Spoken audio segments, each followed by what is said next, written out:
오늘 우리가 함께 볼 말씀은 유다인의 구원과 하나님의 섭리라는 제목으로 함께 말씀을 나누려고 합니다. 우리가 지난주에 하만의 몰락과 하만의 심판을 우리가 함께 살펴보았는데요. 우리가 믿는 기독교의 종말 사상의 핵심은 심판에 있습니다. 우리가 믿는 신앙의 종말의 핵심은 심판입니다. 모든 사람에게는 심판을 받을 때가 옵니다. 하나님께서는 모든 역사의 마무리가 되는 시점, 모든 역사의 마지막 때에 우리를 심판하실 것이다 라고 분명히 말씀하고 계십니다. 마지막 때에 있는 심판이 있는 것과 동시에 또 하나의 심판이 있죠. 우리가 살아가는 동안에 있는 심판입니다. 우리가 삶을 살아가는 동안에 우리가 하나님의 말씀 가운데 거하느냐 아니면 죄악 가운데 거하느냐에 따라서 우리의 삶에 분명한 심판이 존재합니다. 지난주에 우리가 함께 살펴본 하만의 몰락이 바로 그러한 하나님의 심판의 모습입니다. 하나님은 분명히 심판하시는 하나님이십니다. 그런데 우리는 하나님의 심판을 두려워할 필요가 없습니다. 그것은 심판하시는 분이 바로 하나님이시기 때문입니다. 의로우시고 공정하신 하나님, 우리가 행한 바, 우리가 마음속에 품은 것부터 우리가 행한 모든 것들을 아시고 심판하시는 분이 바로 하나님이기 때문입니다. 그리고 동시에 우리는 예수 그리스도를 믿는 믿음 안에 있기 때문에 심판을 두려워할 필요가 없습니다. 예수 그리스도를 믿는 그 믿음이 우리의 생명을 살리고 우리의 죄악을 용서해 주셨기 때문입니다. 그렇기 때문에 오히려 심판의 날은 그리스도인들에게는 두려움의 날이가 아니고 공포의 날이 아니고 오히려 희망의 날이고 기쁨의 날입니다. 우리가 심판의 때를 맞이했을 때 우리 안에 있는 하나님께서 부어주신 선한 일들이 드러나게 될 것이고 우리가 행했던 사람들이 알아주지 않았던 많은 하나님의 뜻대로 행한 일들이 하나님 앞에서 심판에 나아가는 그러한 모습들로 드러나게 되기 때문입니다. 사랑하는 여러분, 우리는 모두 다 언젠가 심판을 받게 될 텐데요. 우리가 그 심판의 날에 하나님 앞에 섰을 때, 또 그리고 예수 그리스도 앞에 섰을 때에 우리가 정말 잘했다, 충성된 종아, 이런 칭찬을 받을 수 있는 그런 저와 여러분이 되시기를 예수님의 이름으로 축복합니다. 오늘 8장의 말씀을 함께 묵상하면서 유대인의 구원과 하나님의 섭리라는 제목으로 말씀을 나누겠는데요. 우리 1절과 2절에 있는 말씀 우리 한 번 더 함께 보도록 하겠습니다. 바로 그날에 아하수에로 왕은 에스더 왕비에게 유다 사람들의 원수인 하만의 집을 내주었습니다.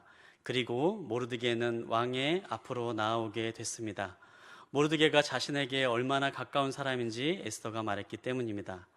왕은 하만에게서 거둔 그 인장 반지를 빼어 모르드게에게 내주었습니다. 그리고 에스더는 모르드게를 세워 하만의 집을 관할하게 했습니다.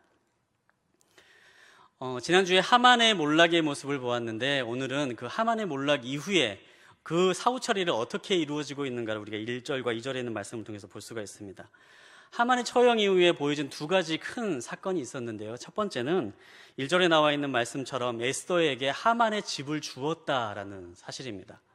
하만의 집을 에스더에게 이제 주었다라는 이 사실. 그냥 여기서 말하는 집을 우리가 생각할 때 그냥 눈에 보이는 부동산, 눈에 보이는 건물, 내가 지금 살고 있는 곳 이렇게 생각할 수가 있는데요. 사실 이 집이라는 것은요, 그냥 눈에 보이는 그런 집이 아닙니다. 여기서 말하는 이 집이라는 것은 하만이 소유하고 있는 모든 재산을 가리키는 말입니다. 그러니까 에스더에게 아하수에로 왕이 하만이 가지고 있는 모든 재산을 주었다라는 의미를 가지고 있는 말인 거죠. 우리가 성경을 보면 하만이 얼마나 큰 부자였는지 유추할 수 있는 이제 그런 부분이 있는데요. 과거에 유다인을 이제 학살하겠다라는 명령을 내릴 때 아하수에로 왕에게 뇌물을 주죠. 근데 그 뇌물의 액수가 은 1만 달란트라고 기록되어 있어요. 근데 이게 이제 은 342톤에 해당되는 엄청난 양이라고 합니다. 은 1만 달란트가 그렇게 큰 돈이에요. 근데 이제 그 돈이 그 당시에 이제 그리스 역사가 헤로도토스에 의하면 정확하진 않지만 그 당시에 페르시아가 1년에 거두어 들이는 세금의 3분의 2에 해당되는 금액이 바로 그 돈이라고 합니다. 그러니까 어마어마한 돈인 거예요. 물론 그 돈이 다 하만의 집에서 나온 돈이다. 이거는 좀 이견이 있을 수 있겠지만 어찌되었건 하만은 페르시아의 1년의 세금의 3분의 1을 동원할 수 있을 만큼 엄청난 재력을 가지고 있는 그런 사람이었다는 사실이죠. 그런데 오늘 본문에 있는 말씀 보면 그 재산이 바로 에스더에게 가는 거예요. 어마어마하게 큰 돈이죠. 어마어마하게 큰 재물이 에스더에게 다는 아주 부러운 장면입니다. 굉장히 부함이 이제 에스더에게 가는 그런 모습이죠. 그런데 여기에서만 그치지 않습니다. 2절에 있는 말씀을 보면요, 이제 왕이 하만이 가지고 있던 인장 반지를 빼와서 모르드게에게 주었다라고 기록되어 있죠. 우리가 인장 반지가 의미하는 것을 계속해서 에스더서를 보면서 다루고 있지만, 이 인장 반지는요, 절대 권력을 의미하는 거죠. 왕의 권력을 대행할 수 있는 권력을 이제 모르드게에게 준 사건입니다. 하만이 처형된 이후에 중요한 변화가 있다면, 에스더와 모르드게에게 하만이 가지고 있던 엄청난 부와 그가 가지고 있던 엄청난 권력이 주어주었다라는 사실이죠. 부와 귀가 그들에게 주어진 사건으로 나아갑니다. 또 15절을 보면요, 그들에게 영화까지 주어지는 걸 볼 수가 있어요. 모르드게에게 왕이 특별한 옷을 입히고, 그에게 이제 그가 입고 있던 그 베옷, 그러니까 뭐 상갓집에서 입는 베옷을 벗게 하고, 그에게 이제 귀한 옷을, 관복 같은 귀한 옷을 입히게 되는 사건이 15절에 나오죠. 하만이 죽은 다음에 에스더와 모르드게에는요, 부와 귀와 영화가 한꺼번에 부어집니다. 에스더에게 엄청난 재물과 그에게 엄청난 권력과 사람들에게 줄 수 있는 엄청난 명예가 그들에게 부어지는 사건이 오늘 본문의 1절부터 2절까지 나오고 있는 것을 볼 수가 있습니다. 여러분, 우리가 누리는 이 세상에 살아가면서 받을 수 있는 축복의 근원은 모두가 다 하나님으로부터 오는 것입니다. 우리가 누리고 있는 부와 귀와 영화, 우리가 누릴 수 있는, 이 땅에 살아가면서 누릴 수 있는 모든 물질적인 축복들은요, 그 근원이 전부 다 하나님으로부터 온다라고 기록되어 있습니다. 성경에는 이렇게 에스더와 모르드게처럼 하나님으로부터 이런 놀라운 축복을 받은 사람들의 이야기가 많이 나오고 있는데, 그 가운데 다윗이라는 사람이 있습니다. 다윗이라는 사람, 우리가 잘 알고 있는 사람인데요, 사실 다윗은 그렇게 뭐 좋은 집안에서 태어난 사람도 아니었고, 그가 뭐 왕가의 후손으로 태어난 사람도 아니었습니다. 다윗이 어렸을 때 했던 일이라고는 양을 치는 일이었죠. 당시 목자들은 사회적으로 이렇게 천한 사람들이 하는 이제 그런 위치였는데, 다윗이 바로 그런 일을 하는 사람이었어요. 또 다윗의 일생을 보면, 그가 어렸을 때는 아버지로부터 또 존중받지 못한 삶이었고, 또 그의 형제들로부터도, 큰형으로부터 무시받는, 형제들로부터도 대접을 받지 못하는 그런 아주 비참한 그런 인생을 살았던 그런 다윗을 우리가 볼 수가 있습니다. 그런데 그 다윗이 어떻게 되나요? 하나님께서 그 다윗을 높이시고, 하나님께서 그 다윗을 높여서 들어 쓰시기 시작하자 그가 이스라엘의 왕이 되는 자리에 오르게 됩니다. 사울 왕을 버리시고 하나님께서 다윗을 왕으로 세우시는 거죠. 그리고 다윗에게 하나님께서 축복해 주셔서 그의 나라를 부강하게 만드시고, 이스라엘 역사에 왕국의 튼튼한 토대를 만들도록 다윗을 그렇게 이끌어 주시고 축복해 주시는 것을 우리는 볼 수가 있습니다. 다윗이 성경에서 이렇게 고백하고 있습니다. 역대상 29장 11절부터 12절까지 있는 말씀, 우리 함께 읽도록 하겠습니다. 여호와여, 위대함과 능력과 영광과 승리와 위엄이 다 주의 것입니다. 하늘과 땅에 있는 모든 것이 다 주의 것입니다. 여호와여, 나라도 주의 것입니다. 주는 높으셔서 모든 것을 다스리시며 세상 모든 것의 머리이십니다. 부와 명예가 주께로부터 나옵니다. 주께서는 모든 것을 다스리시는 분입니다. 주의 손에는 힘과 능력이 있어 모든 사람을 누구든지 높이시고 힘을 주실 수 있습니다. 아멘. 다윗이 그의 일생을 돌아보면서 이런 고백을 하나님께 올려드리는 거예요. 하나님은 위대함의 근원이 되시는 분이십니다. 모든 승리와 영광과 위엄이 다 하나님의 것입니다. 나라도 하나님의 것이고 모든 것을 다스리는 분이 바로 하나님이십니다. 부와 명예가 바로 하나님으로부터 나옵니다. 이렇게 고백을 하는 거죠. 그리고 이어서 말합니다. 그렇기 때문에 하나님은 모든 사람을 누구든지 높이실 수 있는 분이시고 힘을 주실 수 있는 주님이십니다. 이렇게 고백을 하고 있는 것입니다. 여러분, 이 고백이 우리의 삶에도 동일하게 있게 되기를 바랍니다. 하나님께서 부어주시는 그 부의 근원이신 하나님, 그리고 영화의 근원이신 하나님, 명예의 근원이신 그 하나님의 축복이 우리들의 삶 가운데 흘러오게 되는 그런 축복을 받게 되고 또 누리게 되게 될 길을 간절히 소망합니다. 하나님께서는요, 복을 주실 사람을 찾으신다고 하세요. 그리고 하나님께서 복을 주실 사람을 찾으시고 그 사람에게 복을 흘려보내신다라고 말씀하시죠. 하나님께서 한번 복을 주시기 시작하시면 누르고 흔들어서도 넘칠 정도로 복을 주신다라고 그렇게 약속하십니다. 감당할 수 없는 하나님의 복을 채워주신다라고 그렇게 약속하시죠. 그런데 여기에는 한 가지 중요한 영적인 비밀이 담겨 있습니다. 창세기 12장 2절에 있는 말씀 함께 보겠는데요. 창세기 12장 2절에 있는 말씀 함께 보겠습니다. 내가 너를 큰 민족으로 만들고 내게 복을 주어 내 이름을 크게 할 것이니 내가 복의 근원이 될 것이다. 아브라함을 축복하시면서 하나님께서 말씀하십니다. 내게 복을 주어서 너의 이름을 크게 만들어 줄 것이다. 근데 그 뒤에 나오는 말이 중요하죠. 내가 복의 근원이 될 것이다.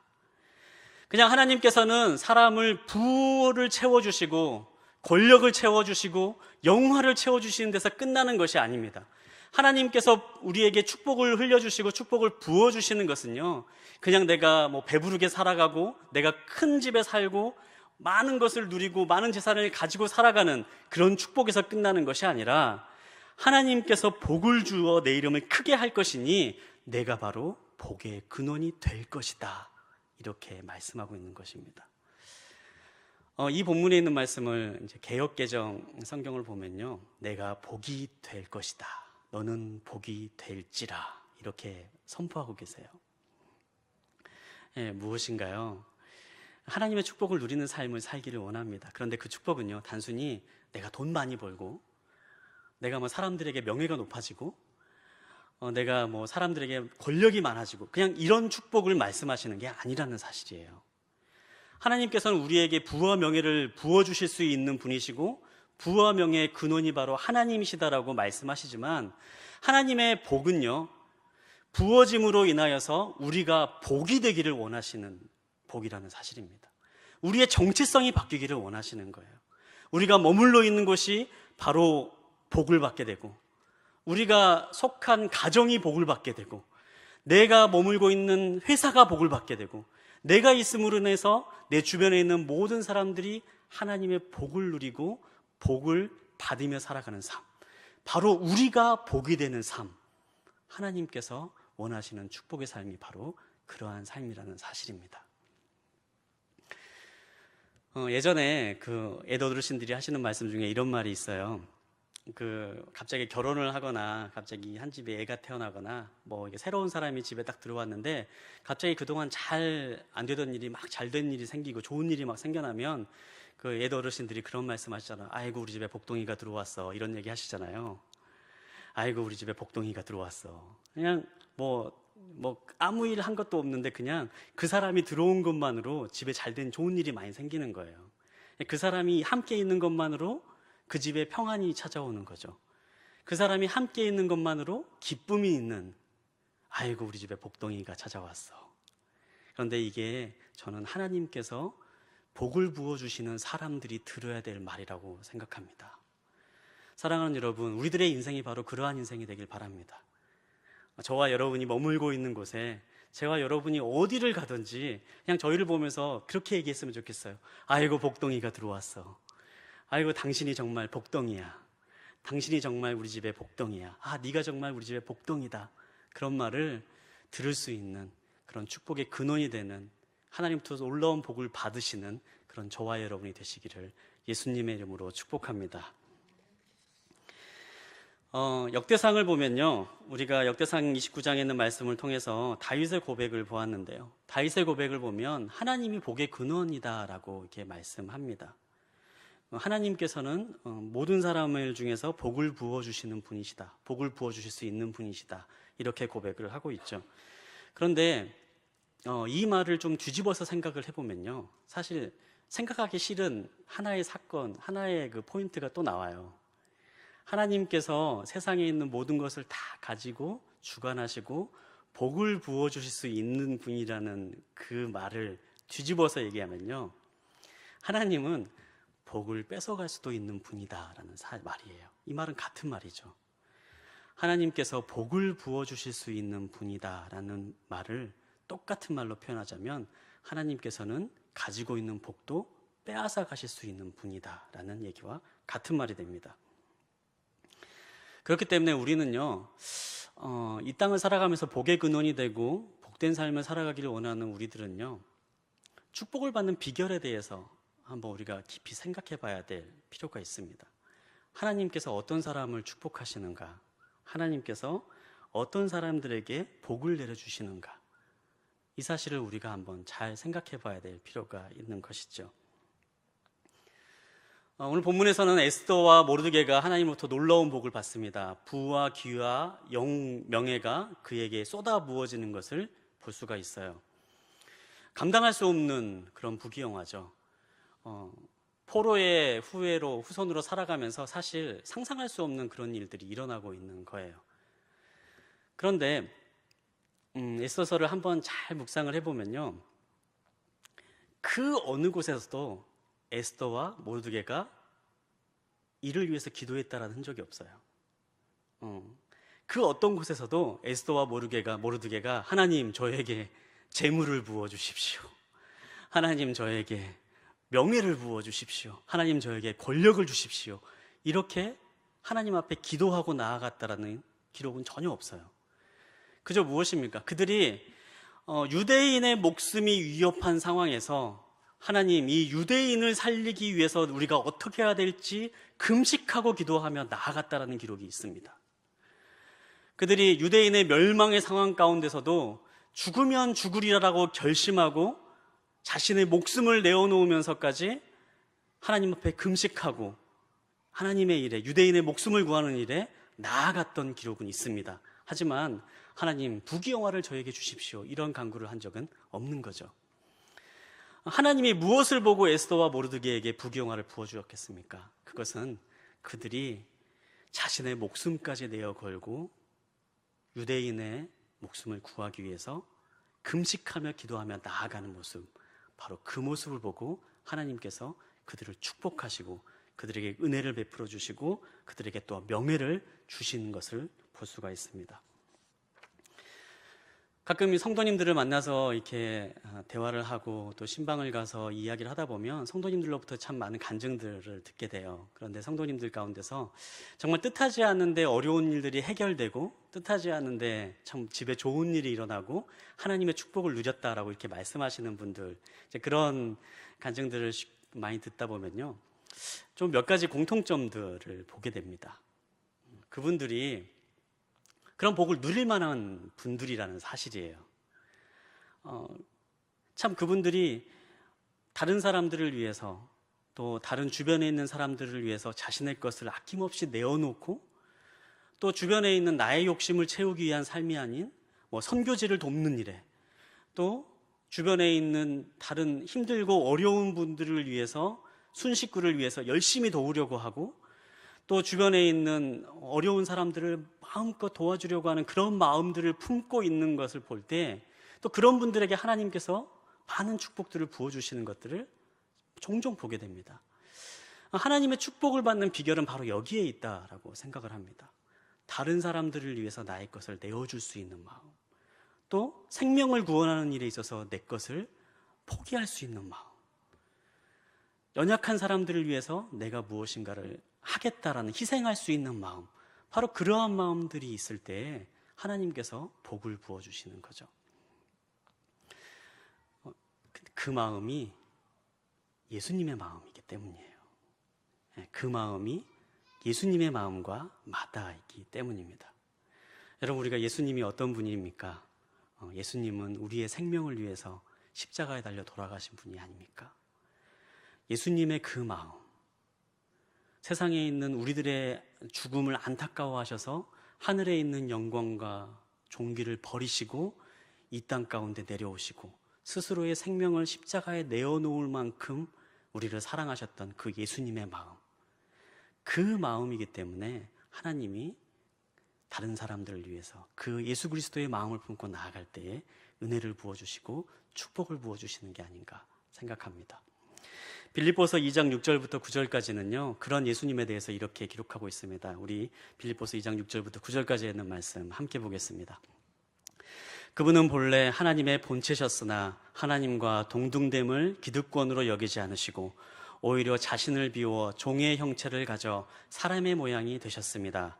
그리고 그분은 자신을 낮춰 죽기까지 순종하셨으니 곧 십자가에 달려 죽으신 것입니다. 그러므로 하나님께서 그를 지극히 높여 모든 이름 위에 뛰어난 이름을 주셨습니다. 아멘. 하나님께서 그렇게 십자가에 달려 돌아가신 예수 그리스도를 지극히 높여 모든 이름 위에 가장 뛰어난 이름을 주셨다. 이렇게 성경은 이야기를 하고 있죠. 그러면서 이 빌립보서 2장 6절부터 9절까지 있는 말씀을 우리에게 전해주시면서 이 전제로 하시는 말씀이 있어요. 우리 5절에 있는 말씀 우리 함께 보도록 하겠는데요. 여러분 안에 이 마음을 품으십시오. 이것은 그리스도 예수 안에 있던 마음이기도 합니다. 이렇게 분명하게 이야기를 하고 있습니다.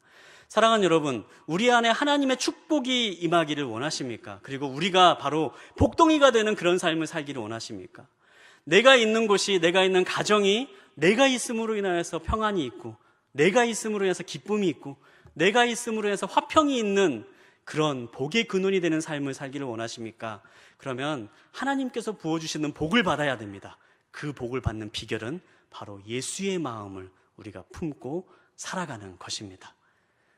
주변에 있는 사람, 연약한 사람들을 도우려는 마음, 내가 영광을 받기 원하는 마음이 아니라 주변에 도움이 필요한 사람들을 바라볼 수 있는 마음, 주변을 볼 수 있는 마음, 품을 수 있는 마음, 그 마음이 우리 가운데 있을 때 하나님께서 주시는 놀라운 은혜가 저와 여러분에게 있을 줄 믿습니다.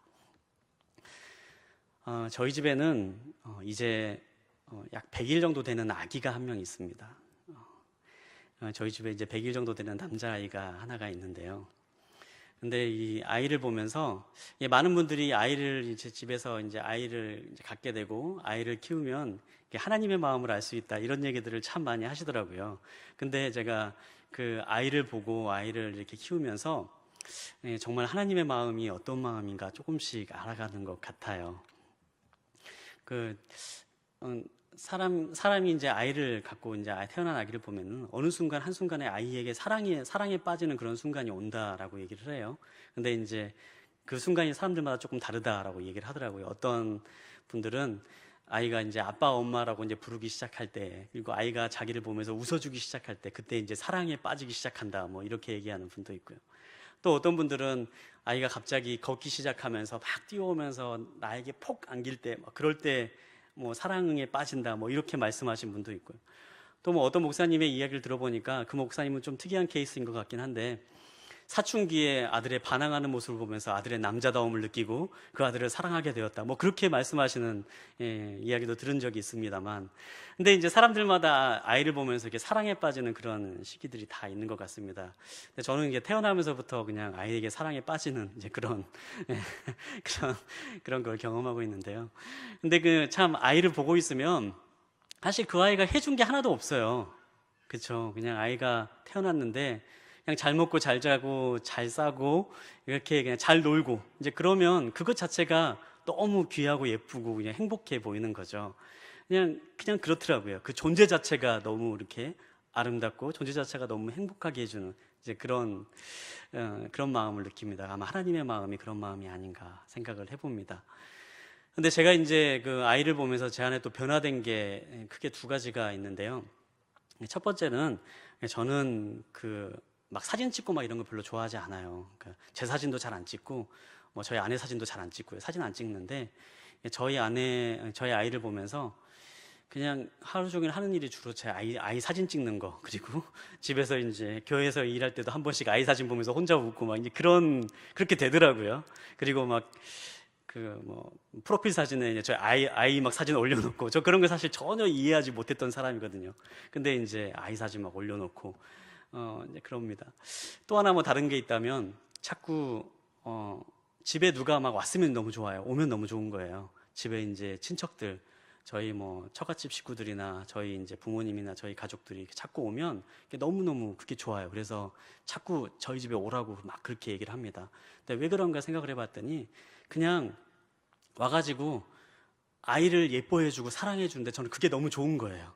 그거 보는 게 너무 좋은 거예요. 막 오면서 막 안아주고 아이고 예쁘다 뭐 착하다 막 이런 말 해주는 게, 근데 그게 너무 이제 좋은 거예요. 그래서 이제 세상에 두 종류의 사람이 있다는 것을 알게 되는데요. 첫 번째는 그냥 보통 사람들이 있고, 두 번째는 제 아이를 사랑해주는 특별한 사람들이 존재한다. 이렇게 제가 세상 사람들을 바라보게 되었는데, 이제 그렇더라고요. 제 아이를 좋아해주고 예뻐해주면 정말 그 사람이 너무너무 감사하고 고마운 거예요. 이제 그게 아빠의 마음이더라고요. 근데 저는 거기서 하나님의 마음을 봅니다. 하나님이 우리를 보실 때도 마찬가지가 아닌가 생각을 해봐요. 정말 마음이 가는 아이, 정말 사랑을 주고 싶은 아이, 정말 사랑이 필요한 우리 주변에 누군가가 있는데, 그 사람을 보면서 나의 것을 내어놓고 사랑할 수 있는 사람, 하나님께서 보시기에 정말 주목하는 어떤 영혼이 있는데, 하나님께서 보시기에 정말 중요하게 마음에 품고 있는 그런 영혼이 있는데, 그 영혼을 사랑해주는 어떤 사람을 보게 될 때 하나님이 그 사람을 어떻게 귀하게 여기지 않으시겠습니까? 저는 그 마음을 보게 됩니다. 아마 그 마음 때문에 하나님께서 자신의 것을 내어놓고 생명을 살리는 일에 앞장서고, 연약한 사람들을 돕고, 예수 그리스도의 마음을 품고 도와주는 사람들에게 한량없는 은혜와 축복을 부어주신다라고 믿습니다.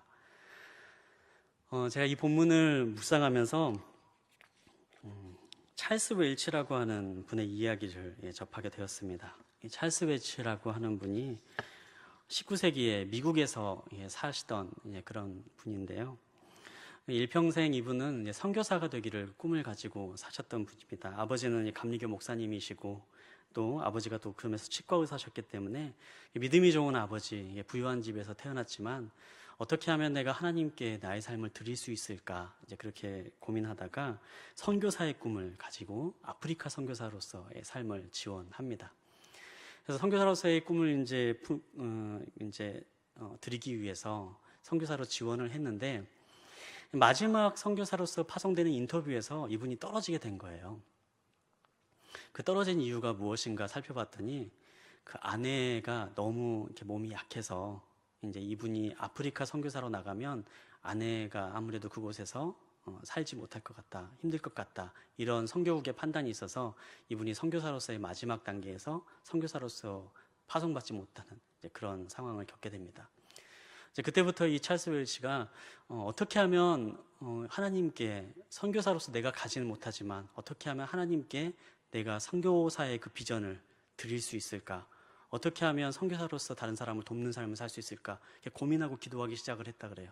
그런데 그때 우연히 생각나는 게 아버지가 가지고 있던 뭐 가문의 비법 같은 그런 기술이 갑자기 생각이 났다고 해요. 그 아버지가 목사님이시고 이제 그러시기 때문에 술을 이제 안 드시는 이제 그런 분이셨어요. 그래서 이분이 아버지가 포도에서 즙을 내는데, 이 포도즙을 내는데 그 포도주로 발효되지 않고 즙을 잘 보관할 수 있는 그런 비법 같은 것을 가지고 있었다고 합니다. 그래서 이제 아버지를 찾아가서, 아버지, 제가 그 비법을 제가 배울 수 있도록 해주십시오, 얘기를 했다 그래요. 그리고 그 비법으로 제가 장사를 하겠습니다. 그래서 그 비법으로 장사를 해서 얻은 수익금의 절반은 제가 아프리카 선교사님을 후원하는데 돕겠습니다, 이렇게 약속을 하고 비법으로 배웠다고 합니다. 그래서 이제 당시에 있던 이제 시장에 그 즙을 내다 팔기 시작을 했는데요. 그 즙이 대박이 난 거예요. 엄청난 부를 얻게 되는 거예요. 그리고 그 부를 얻을 때 약속대로 절반을 아프리카 선교사님들을 위해서 계속해서 보내는 일을 했다고 합니다. 그렇게 해서 세워진 회사가 웰치스라는 회사라고 해요. 우리가 대형마트를 가면 볼 수 있는 그 웰치스라는 회사가 그렇게 해서 세워진 회사라고 합니다. 단순히 물질을 많이 우리가 얻는다, 단순히 하나님으로부터 뭐 재물을 많이 얻고 권력을 얻고, 성경은 이런 축복을 우리에게 이야기하지 않습니다. 우리가 하나님의 마음, 예수 그리스도의 마음을 품고 예수 그리스도의 마음을 전하는 삶을 살아갈 때에 하나님은 우리를 복으로 만들어 주십니다. 사랑하는 여러분, 우리가 그 마음을 품고 예수의 마음을 품고 살아가는, 그래서 복의 근원이 되는 그러한 일생을 살아가시는 저와 여러분이 되시기를 예수님의 이름으로 축복합니다.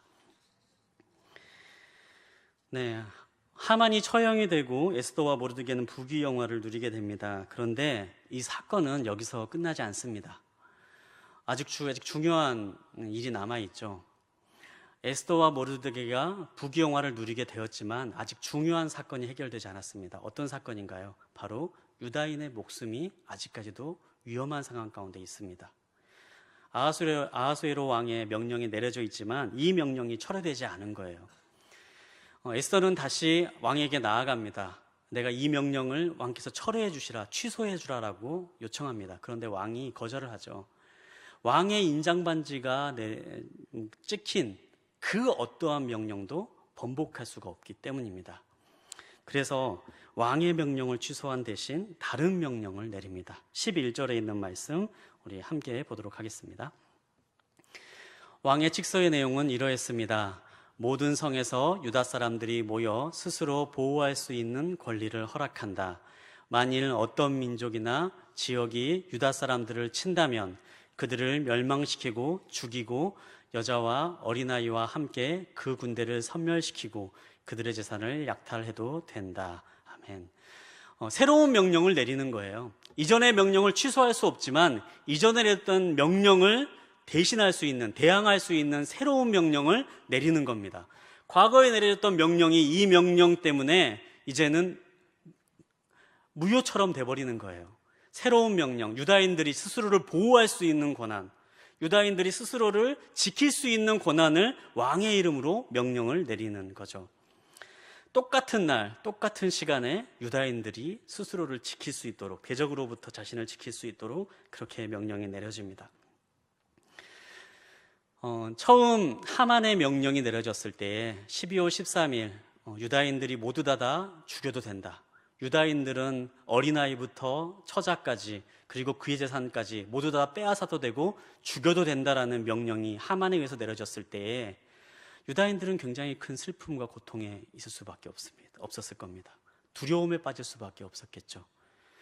이미 날짜는 정해져 있고 그날이 되면 자기는 죽은 목숨입니다. 이미 죽음을 향해서 걸어가는 그러한 삶을 유다인들은 살아왔습니다. 사실 12월 13일이 그들에게 어떠한 의미가 있겠습니까? 만약에요, 우리들 가운데 이런 비슷한 명령이 내려졌다고 상상하긴 싫지만 상상해 보십시오. 그러면 그 대적들이 과연 12월 13일까지 기다리겠습니까? 12월 13일에 유대인들을 다 죽여도 된다라는 명령이 내려졌어요, 왕의 이름으로. 그러면 유대인들을 평소에 싫어하고 미워했던 사람들이 12월 13일까지 굳이 기다리겠습니까? 기다리지 않죠. 이미 그들을 향한 인종적인 멸시는 시작이 됐을 거고요. 그들을 향한 육체적인 학대도 이미 시작되고 있을 시점이죠. 심지어는 재산도 빼앗기는 경우들이 심심찮게 일어났을 그런 상황입니다.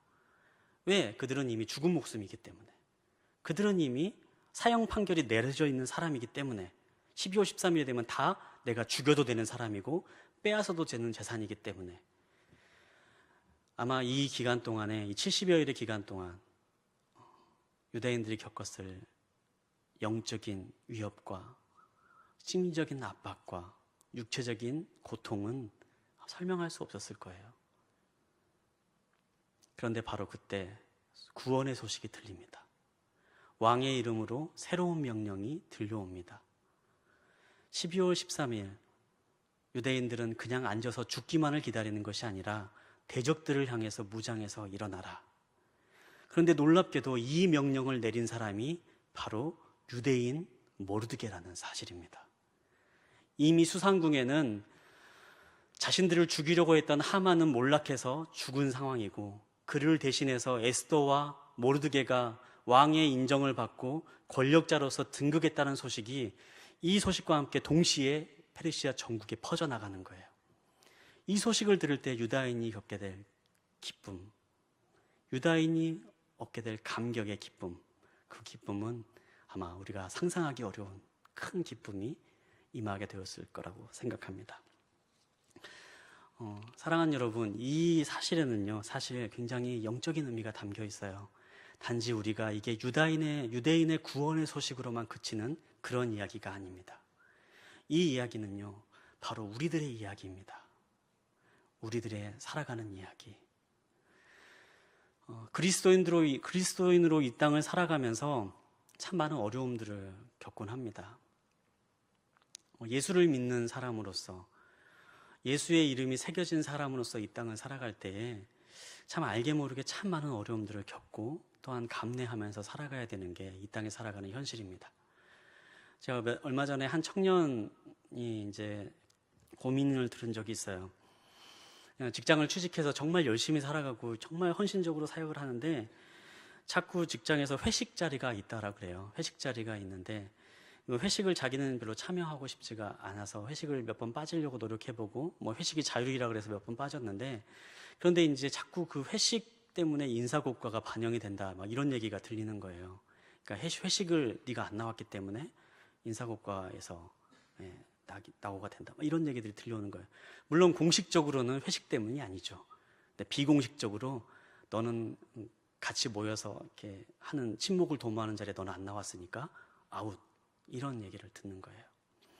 그래서 이 청년이 정말 큰맘 먹고 회식 자리에 나갔는데 그 회식 자리에 나가서도 그 막 사람들이 그 상사들 눈치 보려고 막 그 앞에서 술을 엄청 마시고 막 앞에서 거의 한 번 시작되면은 술을 끝까지 마셔야 되는 이제 그런 회식인 거예요. 끝까지 마시는 사람이 결국에는 상사의 이쁨을 받고 상사들에게 이제 인정받고 상사들에게 소위 말하는 뭐 고급 정보들을 얻게 되고 막 이런 자리인 거고, 자기는 거기에서도 그렇게 술을 마시고 그렇게 생활하는 게 너무 싫어서 그냥 뭐 술을 안 마시고 술을 뭐 잔을 받기만 하고 이제 그렇게 지키고 최소한 해야 될 것들만 하고 나왔더니 나중에 다시 들려오는 소식은 너 그렇게 일 열심히 해봐라. 누가 너를 알아주냐. 회식 자리에 나와서 마지막까지 상사의 눈에 띄어야지 네가 출세하지, 네가 승진하지, 이런 이야기를 듣게 되었다라는 거예요. 이 이야기를 들으면서 참 너무 많이 가슴이 아프더라고요.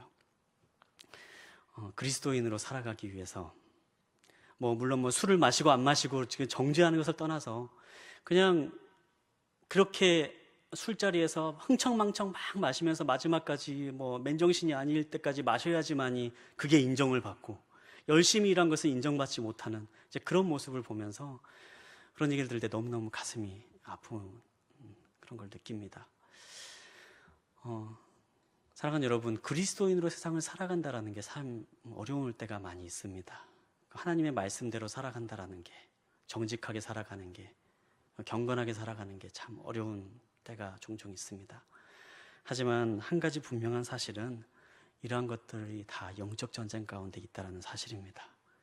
그리고 우리가 그 영적 전쟁에서 예수 그리스도의 이름을 붙잡고 나아갈 때에 예수님 안에서의 분명한 승리가 우리에게 약속되어 있다는 사실입니다.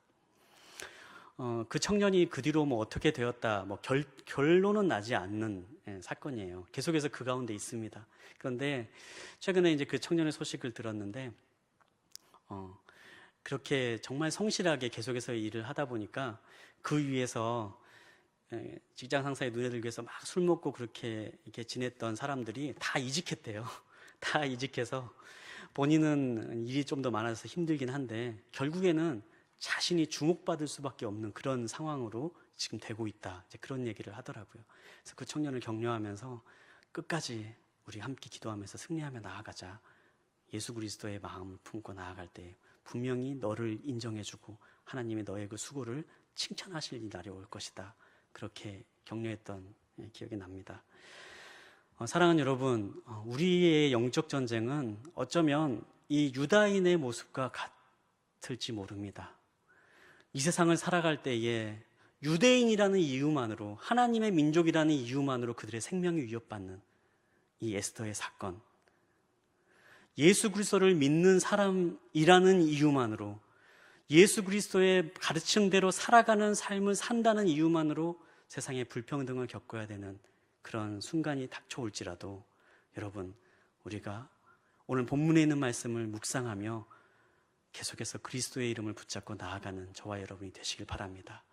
그럴 때에 우리에게 하나님의 약속된 승리가, 예비된 승리가 주어질 줄 믿습니다.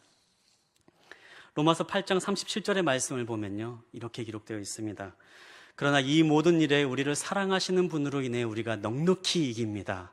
모든 일에 우리가 넉넉히 이깁니다. 이렇게 고백하고 있죠. 이 넉넉히 이김의 비결은 무엇입니까? 우리를 사랑하시는 분으로 인해서, 예수 그리스도의 사랑으로 인하여서 우리가 이 세상에 있는 모든 곳에서 승리하게 될 줄 믿습니다.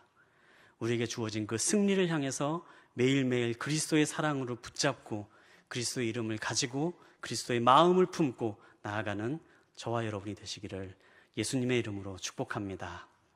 이 시간 우리 함께 기도하겠습니다. 사랑하는 하나님, 우리의 삶이 매 순간 하나님의 은혜와 축복을 누리며 살아가는 삶이 되기를 소망합니다.